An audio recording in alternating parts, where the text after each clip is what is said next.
Hello there folks, and thanks for joining me once again at my tying bench. Today I'm going to tie you up a wet fly out of one of my favorite pattern books, Randy Steltzer's Flies the Best 1000. If you can get a chance to get this book, I'd highly recommend you pick it up if you can. It's got 1,000 different patterns in it, great little book. And the fly I picked for you is called the Brown Bomber. And in the book it's under the category of the wet flies, but I would say it's on the larger sizes. I'd call it more of a streamer, wet fly slash streamer, I guess you could say. And it's a pretty cool looking wet fly. And I don't know if you've seen this one tied. And once I tied it, once I looked at the book, then as I got going here, I think I tied it a long time ago in my videos. I'm not sure, but that doesn't hurt. So because a lot of you guys have subscribed, newer subscribers may have not have seen that or whatnot, so I'm going to tie it again here anyway. So I'm tying it on a size 9671 hook here, and you can tie it from a 4 down to like probably a 12 or 16. So we'll get him out of the vise, a fresh hook in, and I'll get started, and I'll explain the materials as I go. Okay, so I'll get a new hook locked down in the vise here. There we go. And as you can see, I've already got the lead wraps. This guy's weighted. I got 10 wraps of 0.20 lead wire there, and I'm using a little heavier thread for this guy, 140 denier UTC in the black. So we'll get started here. I'm going to start my thread right in front of the lead here and build a little dam to start with here. Then we'll jump the thread over top the lead, work back, get behind it here, and we'll build another little dam up here. Okay, just like so. Then a few more wraps forward, then back once again, and that should be fine. And we'll work that thread back to just about the barb here, and we'll snip off our excess. And the tail is pretty simple. It's just some red hackle fibers. So I just got a red saddle hackle here, and I just gonna pull off the softer hackles at the bottom of it for the tail. And you don't need a really thick tail on it, just a medium amount of fibers, I would say. So get those tied in, and I like them about the length of the hook gap or a little longer. We'll pinch those on top here. Okay, there's our tail. Now we'll just wrap forward towards the lead here. Secure those down well. Alrighty. So now I have one piece of black chenille here for the body. You cut a piece about 6 or 7 inches long, and we're going to use that one piece will do the whole fly. So I'm just going to strip off some of the fuzzies here and tie the first section in. Secure that down well here, right to in front of our tail. Wrap forward. So we want to divide the body into 3 sections is what we're doing. Okay, so I'm going to put a little bit of head cement on there before I wrap each section. You don't have to, I'm just doing it to make it more durable. It's not necessary, but my motto is, when I tie flies, is try to make them as durable as possible.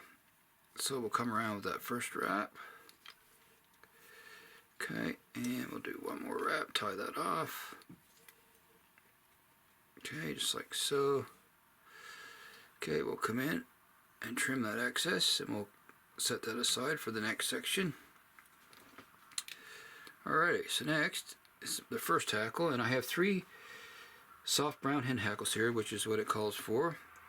I have 3 here, about the same size, and I'm going to tie these in. Usually when you do wet flies, you tie them by the tip, but for this fly where it's bigger, I'm going to tie in by the stem this time. Okay, secure that down well. We'll trim off that excess stem there.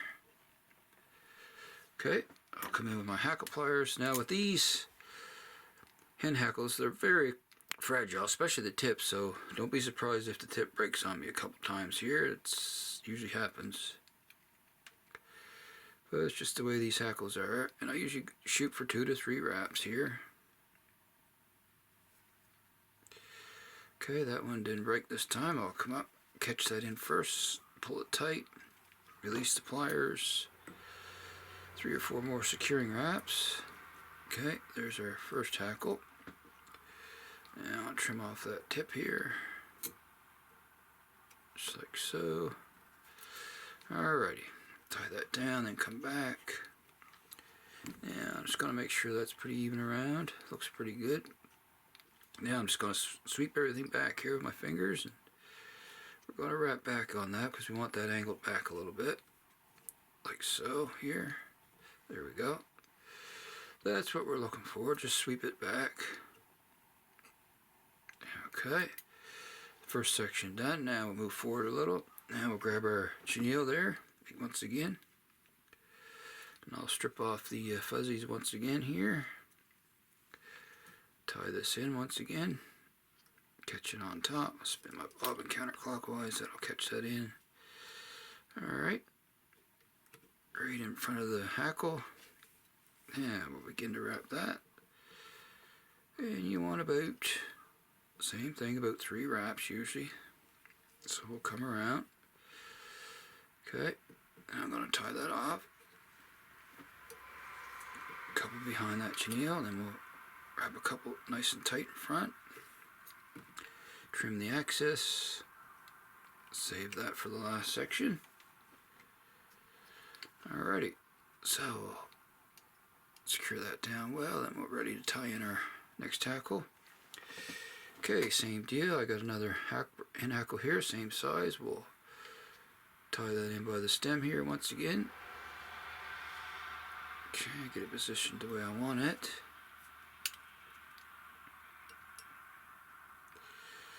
Alright, that's fine. Move forward, tie that down well. Trim off the excess stem. And I'll get my hackle pliers going here once again, and we'll see if the tip breaks on this one. The first one we were lucky. Alright, so we'll come up around. One wrap. And we got 2 there, so that's fine. I want to tie that off before it breaks on me. Nice and snug. Pull that nice and tight. Wrap it down a few wraps. I'm going to come in and snip off the tip once again. Secure it down well. Okay, move back. I'm going to make sure these fibers are spread out evenly as I can get them here. Alright, so now we'll sweep everything back once again. Wrap it back towards the hackle. Just so we get that swept back look there. That looks pretty good, folks. Okay. We're getting there. Okay, now we're going to attach our next section of the chenille. I definitely would call this guy a streamer when you tie it in the longer sizes, but okay. We're going to catch that in once again, our chenille here, eventually here. Alrighty. There we go. Now, catch that in, right back to our hackle. Move forward. Okay, once again, we'll bring our chenille up around in front of our hackle. Just like so here. Nice and tight wraps. Alright. And I do see that I forgot to put head spin on the other 2 sections, but just remember to do that if you wish when you're tying. My bad on that one. Alright. It's not necessary, just like I say, it'll make a more durable fly for you. Okay, there's our last section of chenille rather. And we'll bring in our last hackle, folks. One more hackle for the front. And the same deal here. We're going to tie it in by the stem. Wrap the excess stem down tight. Come in, trim off that tip there. And we'll rest our hackle behind the eye. Once again, we're going to grab our pliers. And let's see if we can make it up with all 3 without breaking a tip on these. That doesn't happen very often on these hen hackles, but you never know. One wrap, folks. Stroke the fibers back as you go there. There's 2. Whoops. Like I was saying, having too much luck there without a tip breaking. It happened that time, but that's alright. We'll regrip here. Okay. No worries. Okay, we'll get our wraps in here. Come around one last time. Come up, and then we're going to tie that off right there, folks. We'll do a couple wraps behind that hackle tip. Snug it down tight. Release the pliers. Going to trim that tip out of there. Okay, got most of it. There we go. Alrighty. Now, a couple snug wraps there. Looks pretty even as it is, so I'm going to sweep everything back. Just like the other hackles, and we're going to form a hit at the same time here as we sweep back here on this guy. And you end up with a pretty good size hit on this particular fly. Don't worry about that. Actually, I want to come back a little bit farther on him here. There we go. Alright, that's a done deal as far as the tying part goes here. Not an easy, or rather not a hard fly to tie, rather. It's just a few more steps. There we have it. There's another size 6 brown bomber. Quite an interesting fly indeed. How it's tied and how it looks. Well, there we have it. So I'm going to finish off here with a whip finish. So smooth my thread out a little here. Okay. And I'll get a 4 or 5 turn whip from front to back here. Alrighty. Okay. There we go. Seat the knot nice and tight here. You can snip or cut your thread off. There we have it. Okay. Alrighty, so last step on this guy, I'm going to use some Solarized bone dry on the head of this one. So we'll come around, coat that head, nice, pretty good little coat on this one here. Get a nice glossy head on them. And if you don't have resin, don't worry about, don't fuss over that. Just use your head cement lacquer, whatever you use. Do the trick just fine. Okay, we'll come in with my little light here and cure this guy up here, folks. It only takes a few seconds. Bone dry doesn't take long to cure, not like certain other resins. The thicker ones than that take longer, but not bone dry. There we go, done deal.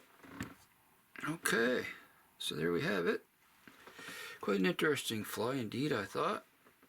It's pretty cool. And I haven't tried it yet myself, but I can't see why it wouldn't catch fish, that's for sure. It wouldn't be in the book if it didn't catch fish, is the way I look at it. So anyway, I want to thank you for watching, and hope you enjoyed this pattern today. And if you haven't subscribed to my channel yet, if you wish, go ahead and hit that good old subscribe button, rather. Appreciate it. And throw in a like too. And if you have any comments, put them down below. I truly do enjoy the comments. I read each and every one and like to get some feedback from you. So, like I always say, folks, until next time, happy tying out there, and I shall see you all again soon. So long for now.